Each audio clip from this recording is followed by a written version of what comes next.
Nako, bibili ka ng naka-mortgage na property. Well, ito yung kailangan mong malaman bago ka magdesisyon. Alam naman natin na maraming kliyente ang nababahala o nag-aalangan kapag nalalaman nila na naka-mortgage ang property. Don't worry, legal at safe ang proseso kapag tama ang approach mo. Kung balak mo rin i-loan ang property, i-loan mo ito sa kaparehong bangko.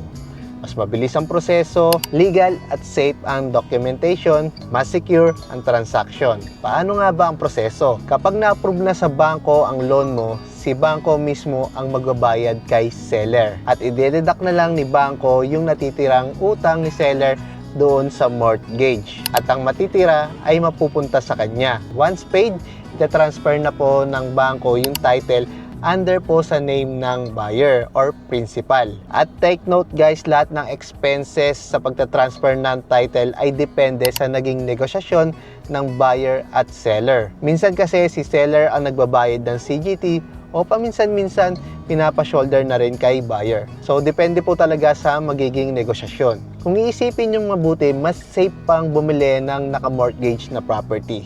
Bakit? Kasi nasa bangko ang title at hindi hawak ng sinuman.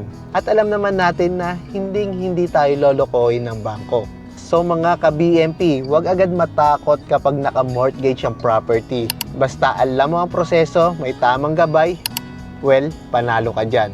Bakit? Madalas mas mura yung naka-mortgage na property.